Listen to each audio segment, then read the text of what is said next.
Good morning. I have 100% comfort level with your message and just what goes on here. It's just, I've never felt like that. I have an 85%, maybe 90% acceptance or understanding of the material. I have a few things that I can't seem to wrap my head around. Some of the larger issues in life, and I'm a long-time listener. This is my first seminar. Very long-time listener. Some of the larger issues that you help people with, be it genocide, race issues, whatever they are, it appears to me that if you believe in an all-knowing source, a God, a universe, a source, Gus, then if you don't see it everywhere, you don't see it anywhere. So these things that we are experiencing. But before you go further, we'll be brief about this. If I don't see it everywhere, then I don't see it anywhere. So you're not allowing yourself a disconnected moment. That's perfect. Yeah, I agree with you. You know from your own experience that sometimes you're so tuned in, tapped in, turned on that everywhere you look, you see value and upliftment. And sometimes you're so out of sorts that you just can't find it anywhere. But it's not because of this all-knowing source letting you down. It's because of your tuning that's letting you down. Okay. Maybe I'm not so much let down. It seems like these things that we experience as humans, we have to experience in order for our soul to progress. Well, we don't agree. Okay. That's why I'm here. Because that's the 15% I can't get around. We started to jump in just a moment ago when you were talking about that 85%. And we started to say that, you see, the difference between you and what you want to call your soul is that your soul, your inner being, your source energy, is not out here on the leading edge dealing with the nitty-gritty of things. But you are. And as you deal with the knowing what you do want and knowing what you don't want, you are moving thought beyond what it has been before. You're taking desire into new places. So when your life experience takes desire into a new place, your inner being, all that is, benefits by this new discernment, by this new discovery, by this new preference. And your inner being becomes aware of it and focuses upon it and acknowledges how it fits with everything else that your inner being knows. That's why this goodness of source that you can feel so profoundly is as it is. So when something new happens in your experience and you ask for something in a new way, your inner being receives it and holds it. And from your standpoint as a physical human, gives you a sort of guiding light, a sort of measuring point, a sort of emotional guidepost in order to feel if you are staying apart from what the new discovery of more goodness, or whether you are moving in the direction of that new discovery or that new goodness, you see. Go back to your premise, because we want to hear your premise.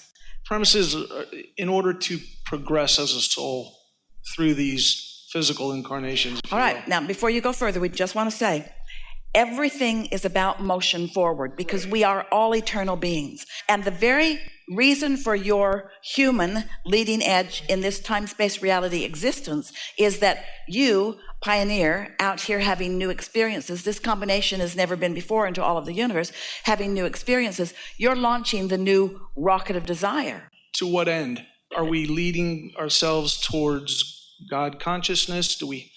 Well, that's already a done deal, but toward the endless end, because there can't be an end in eternity. And we know the reason that you say toward what end? Toward the end of never-ending, joyous expansion. It feels to me like we're in school, and we're here to learn. Every person in this room is learning something new and interesting. But it's a flawed premise that you are here in school. Okay. That's human perspective. That's human perspective, and the flawed premise is the teacher or source, inner being, has already got it all figured out.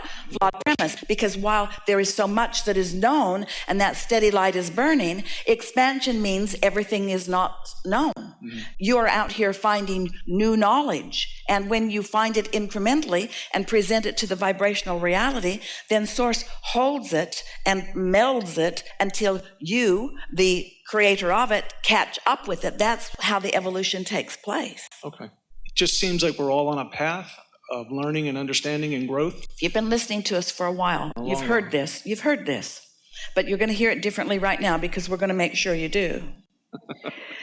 The basis of your life experience, your life, your human in this physical time and space life, freedom, growth, joy, freedom, growth, joy.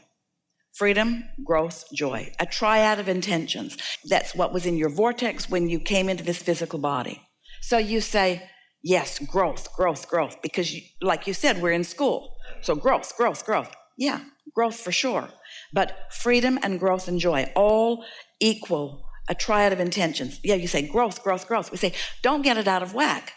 Freedom, you're so free you can choose bondage. That's how free you are. You're so free that no one else can offer a vibrational output. So no one else can be the reason that you attract what you do. That is freedom. Only me is offering a vibration that equals what comes back to me. That is the ultimate freedom. Expansion is the inevitable outcome because I can't live in this physical body exposed to all of this from this platform of understanding and then exposed to more without asking for something beyond where I am. It's just the nature of focus and consciousness to be reaching for something that is improved, an improved preference, an improved desire. It just happens whether I even speak it out loud or not. At all aspects of my being, even cellular asking is taking place. So freedom, I'm so free that only I am offering a vibration that's equaling what I get back. And expansion or growth in that I cannot even exist without the contrast that surrounds me, causing me to focus into more. Freedom and growth. But here's the answer to your question about what you came. This is the end, toward this end, joy. But we've got to explain it to you in this way, or you'll miss it again as so many humans continue to miss it. So life causes you to ask for something that you don't have. Let's just start there. Just accept that with us for a moment. So you've launched this vibrational rocket of desire, and it is received by your inner being, and law of attraction is gathering other cooperative components. And so here is this desire, not yet manifested, and so you can't yet see it, but it exists just the same. So expansion has taken place. Source has expanded. Source has benefited by your perspective. All that is has taken the expansion that you have provided by your careful consideration of your life experience. And you and others are doing this. Can you imagine what this collective consciousness vortex must be like and the expansion of source? So now here it is, it's gestating, and law of attraction is gathering cooperative components, and you are in your humandom. In your human form, you are having some sort of relationship with your expansion. And if you feel exhilaration, then the relationship that you're having with your expansion is one of blending and alignment. In other words, you're going along with it. You're feeling as your inner being feels about this new discovery. But if you are doubting it or fearful of it or jealous that you haven't accomplished it yet, or any of those negative emotions, then you're not up to speed with it. But because you care about how you feel, because you are naturally equipped to care about how you feel, you're selfish in nature in that you want to feel good, everyone does. So let's say that you just hear Abraham or others, and you decide to think more about what you want and why you want it than how it's going to come and when it's going to come and who's going to bring it and where it's going to come from. So it's comforting to you, it's pleasing to you, it's giving you a feeling of life, even though you can't see it yet. And in doing so, you become a vibrational match to this creation that has been gestating and is ready for you to be ready for it. All of your creations are much longer ready for you to be ready for them than you are ready for them. So much ready to explode into your experience in the moment that you tune your tuner to the same frequency and begin to receive it. So when an idea occurs to you and you have that feeling of exhilaration of, oh, I know what I want, that's a manifestation right into your mind, manifestation right into those words. And the manifestation process has begun. And this is the toward what end answer that we're really wanting you to hear. Because once you are rather consistently a vibrational match to what's in your vortex, so that the ideas begin coming to you easily, say that better, because you are in a vibrational place to begin receiving the ideas more easily. Because you're not a mismatch, you're a match. So the ideas are flowing to you. Those ideas are life-giving. They feel good. You feel exhilarated by them. And then even more, the thoughts are turning to things. Even more, you begin rendezvousing with others. You begin having experiences that are giving you answers to more questions. And you feel this highness, this worthiness, this sensation of things are working out for me and the entire universe is assisting me. And then as things begin to pop into place, and they do, it's like bam, bam, bam. That's that sweet spot. That's that toward what end that you've come for. And I completely accept all of that. I do. It just seems that our experiences as humans are so significantly different. Well, that's only because, so step one is contrast causes you to ask. We've been talking about that all day already. And step two is source answers. So we wrote a whole book about that. Ask and it is given. When life causes you to ask, it is given. That's what the vortex, the vibrational reality, it's given. And you say, well, big deal. It's given, but I can't see it. So what good is it? And we say, well, you could feel it. That would be an advantage to you. When you can get into the receiving mode of feeling the exhilaration of your creation before it's fully manifested. It's like the kernel of corn in the ground. It's the beginning and you can't see it, but there is some satisfaction in knowing that it's there. And there's some satisfaction in understanding what the outcome will be. And that's what we're wanting you to understand about this vibrational reality. There is an outcome that is in the process of being that you can't see with your physical senses or hear and so forth, but you can feel with your emotional senses. So if you can believe it before you see it, then you feel better. You're uplifted. It's what you call hope or faith. It's belief in things not yet seen.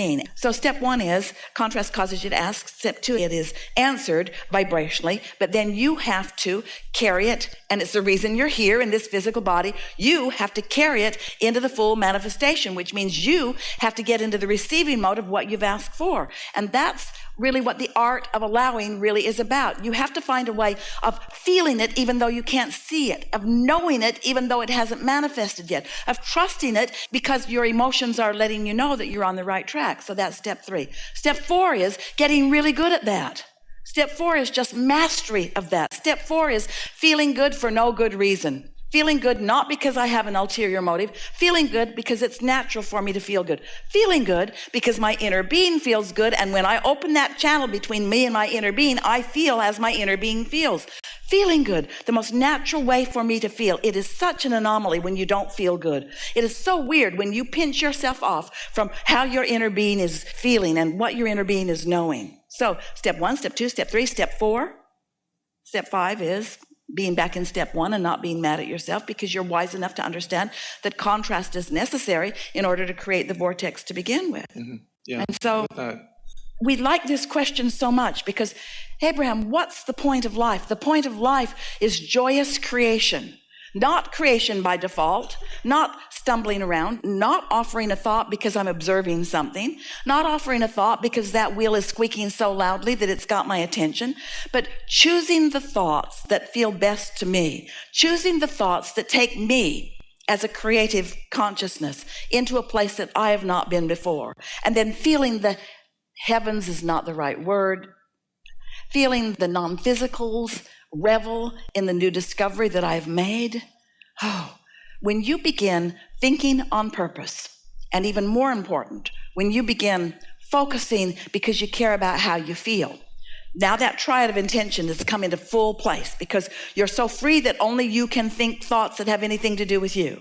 And the expansion has already taken place because your vortex has enough growth in it to keep you happily busy for 20 or 30 lifetimes.